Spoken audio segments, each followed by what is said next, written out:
5 days after the terror attack, the blast at the Rameshwaram Cafe in Bengaluru. No arrests just yet. The National Investigation Agency has put out a 10 lakh rupee bounty that leads to the arrest of a man in a cap and a mask that has become the face of the attack in India's IT hub. I'm Shiv, this is India First. Let's get you straight to the top stories. Bengal fight escalates. Prime Minister Modi meets Sandesh Khali survivors, accuses Mamata government of shielding the main accused. Mamata hits back, points at BJP's track record on cases involving women. West Bengal CID hands over Sheikh Shah Jahan to the CBI after protecting him for over 50 days. The Central Investigating Agency will now probe the ED team attack case, after which Sheikh Shah Jahan went into protective hiding. Big buzz over Amethi and Rai Bareli fight in the Lok Sabha. Congress leaders claim Rahul Gandhi will fight from Amethi. Priyanka Gandhi's posters come up in Rai Bareli. IT hub Bengaluru's water crisis worsens. Residents queue up for water as bore wells dry up. Rationing of water begins. Karnataka government vows action.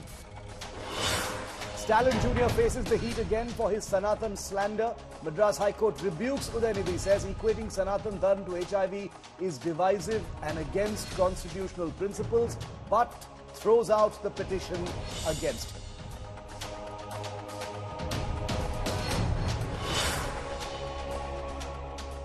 It was last Friday, 5 days ago, on the 1st of March, when an improvised explosive device shattered the peace of Bengaluru and the nation. It was detonated at Bengaluru's very popular Rameshwaram Cafe in Whitefield. At least 10 people were injured, 2 of them seriously. But 5 days on, and there is still no trace or even any known clue of who the bomber really is. In this India Today special investigation, the first of a series through the week, our open source intelligence team decodes the CCTV images of the bomber, the man in a cap and a mask whose face is now on wanted posters across Bengaluru and across the country. And India Today's Ankit Kumar is the one who pulled out that story. He's the one who put it together, providing the first open source intelligence clues of what this attack was really about. Ankit, 5 days on, no leads, at least that we know of. The National Investigation Agency has taken over the case. But from what you've looked at in these images of the chief suspect, the man believed to have planted that explosive device, shows that he was no amateur. He knew what he was doing, clearly trained in evasive tactics, wearing a cap, wearing a mask. And as you've reported in your story, Ankit, probably professionally trained in how to not be captured so that he can be easily identified. Well, Shiv, over past few days, me and my colleague Arvind Oja, we have also spoken to some of the very credible old hands in the intelligence community. We have also analyzed the evidence that is available in the public domain. Yes. When the incident was first reported on Friday, there were initial indications that it could be an accident or a business rivalry or some local gang member doing their thing. At this point, we can actually rule those angles out. We are now being told by our sources that the probe is now moving towards a terror module that has all the telltale signs of a sophisticated anti-surveillance training. Yeah. Now, why do we say so?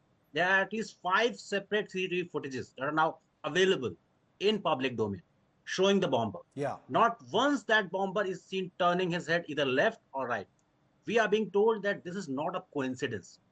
These are signs of a very well-trained operative who is fully aware that there are cameras, where are they placed, and what's the best angle to avoid facial detection. Remember, if in any Indian city you would want these CCTV cameras to be work on facial recognition softwares, it would be Bangalore, India's IT city. We are also given to understand that the phone device that the bomber is seen using may not actually have been in use and was used to mislead the investigators. Because phone surveillance is the first clue that any probe agency look for.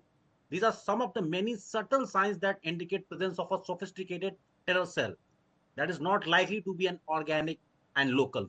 And what you've what you've deduced from this very limited imagery and open source information, Ankit, is also very disturbing. Which is, not only is this man clearly a professional who knows what he was doing, but that it is possible that he is doing it either at the behest of, or with the training of, or at the instructions of a module that may be overseas, possibly in Pakistan. That is one of the biggest concerns that all the officers that we have spoken to, they have expressed, because they are not very much active. Those kind of sophisticated scheduled, those kind of terror kind of sleeper cells that are active in this country. It was the case few years back, but for past 7, 8, 9 years, we have not seen those kind of incidents.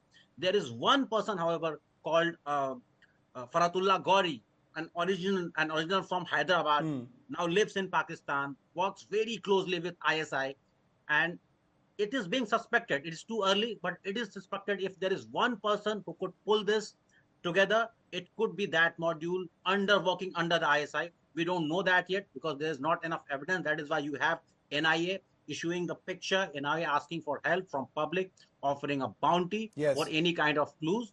But what we are given to understand is that the person was not working alone. The person was also, we have also examined the crime scene evidence that was seen in the pictures, and we have matched the devices that was used in Bengaluru blast. And what is interesting is that the timer, it's a very common utility timer, one of those timers that we use in our water motors for starting the water motor in our societies.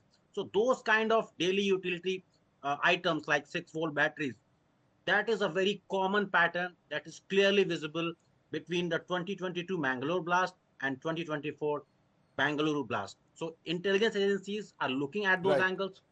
Probe agencies are also looking at those angles. Okay, very, very troubling layers and new leads. The first public clues from that information, and India Today assures you that what Ankit has given us today is only part one of what will be a constant investigation into what has happened. It's been 5 days. There are scant images of the bomber. It's absolutely clear that he's a professionally trained individual, and we will continue to track it. Ankit, thanks very much for the story and that perspective on this story. The cafe blast continues to be our big focus. Now we've got some breaking news coming in.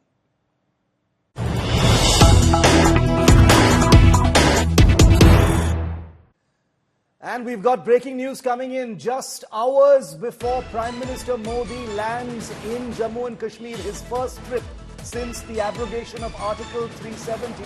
A Pakistani ploy has been busted ahead of Narendra Modi touching down in Srinagar. An ISI social media toolkit to disrupt the Prime Minister's Srinagar visit has been discovered. Sources say the ISI is calling for a boycott of the Prime Minister's rally. Locals in Srinagar are apparently getting threatening calls from international numbers, threatening to harm their families if they attend Prime Minister Modi's rally in Srinagar tomorrow. Take a look. लगातार सुबह से कई सारे लोगों को लैंडलाइन्स और mobile phones पर call आ रही है इंटरनेशनल नंबर से, जिसमें उनको कहा जा रहा है कि बाइकाट करें वो प्रधानमंत्री की रैली की जो कल होने वाली है। उस पर क्या आपका कहना है? जी, आप बिल्कुल वजह फरमा रहे हैं। ऐसा मेरे को भी रिपोर्ट में आया और मेरे कुछ दोस्तों और रिश्तेदारों ने और हमारे पार्टी के वर्करों ने बोला कि उनके रिश्तेदारों को कॉल्स आई हैं इंटरनेशनल नंबर से। इनसे ये कहा जा रहा है कि आप मोदी जी के प्रोग्राम में मत जाएं। तो मैं आपको साफ बताऊंगा कि दुश्मन ताकतें बौखला गई हैं।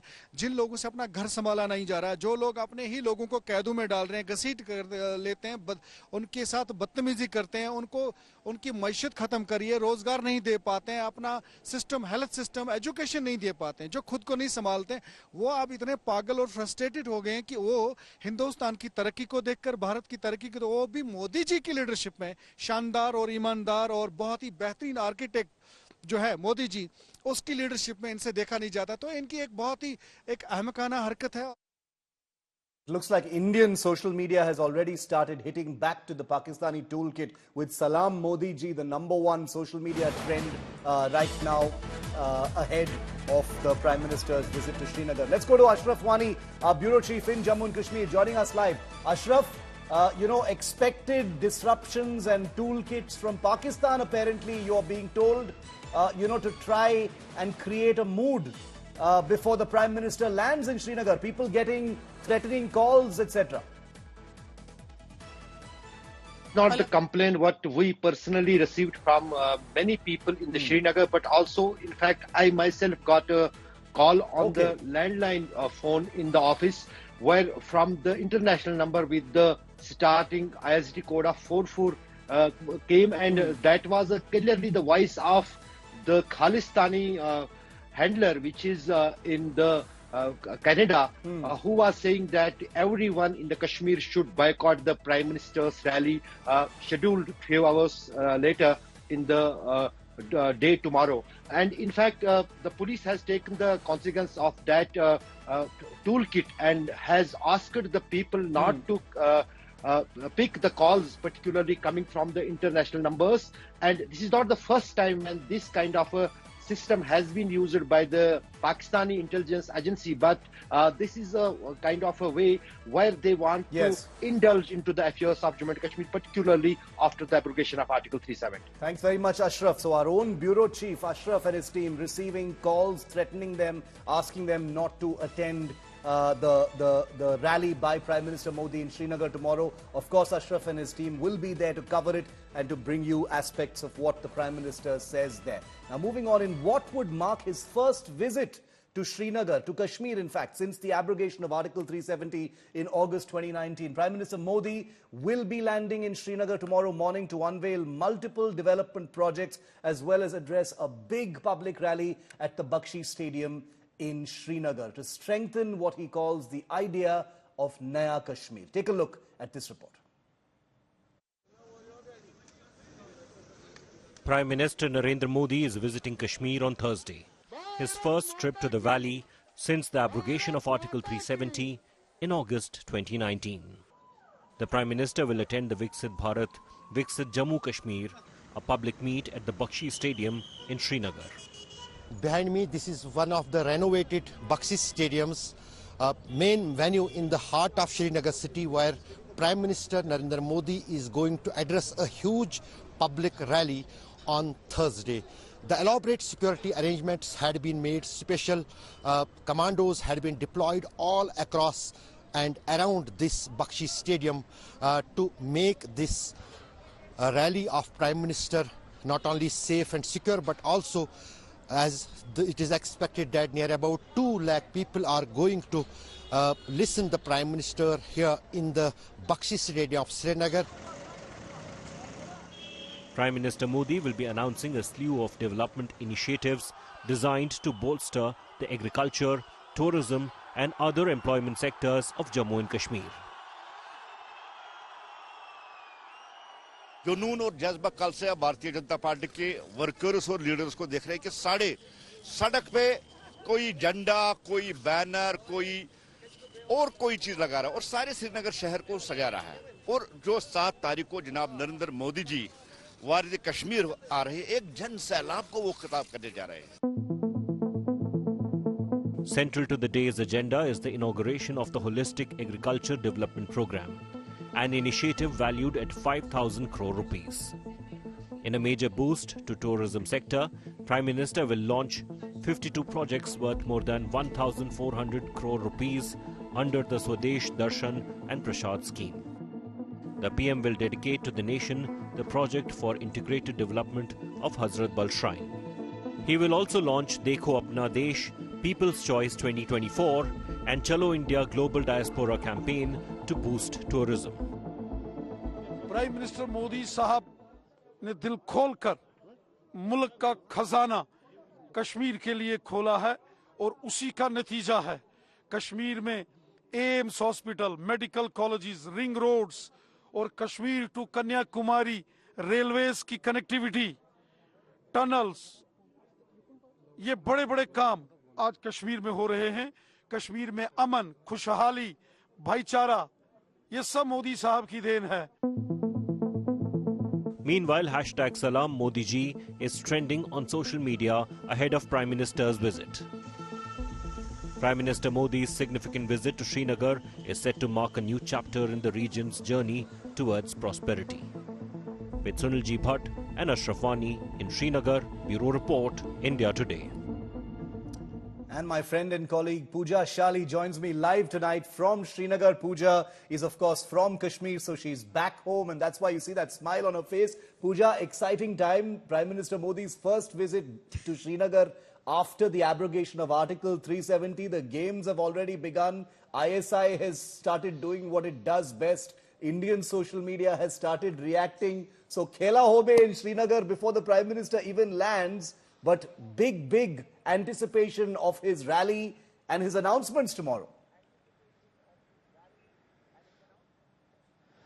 Well, I can tell you, Shiv, that the terror, the separatist sections wouldn't want to see what Srinagar or Kashmir largely looks today, because what it does look like would be a nightmare for the terrorists and separatists, and we hope that this situation continues. Now, of course, unlike the temperature in Delhi, which is warming up here, it's about 4 degrees and dipping.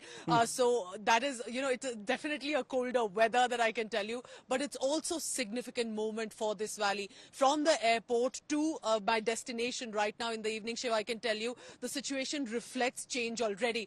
Earlier, I would see about every 10 to 50 meters, there would be a soldier deployed, there would be a Rakshak vehicle or other deployment that would be done. That has in fact reduced. Of course, tomorrow, the security will be heightened, no doubt about it, but you can see slowly and steadily phasing out where it is possible. The lights behind me, while Dal Lake, of course, is the biggest tourist international destination, but the infrastructure changes that you see, whether it's of bridges that have been built, the lights that have been set up, you see that on the route there are visible changes that have happened. And importantly, why is Prime Minister Modi coming tomorrow? Why didn't he come earlier after 2019? The reason was because, of course, the government also wanted to wait and ensure that the changes become visible by themselves. 5,000 rupees for agro economy that are going to be announced. The focus will be on agriculture, which many Kashmiris depend on, and eventually there will be, of course, a section that will not want tomorrow's success of a rally. That's why the threats you see. But I can see here that the Kashmiris are not only welcoming change, they would want this change and peace to continue. Shiv. And Pooja, looking forward to your reports tomorrow. You're back home, so looking greatly forward to what you see, among the people, what the Prime Minister and his team say tomorrow. All eyes will be on Srinagar. So we'll see you tomorrow morning from Srinagar. Pooja will be bringing you all of that with the Naya Kashmir coverage from Srinagar live from tomorrow morning. Thanks, Pooja, for joining us with that.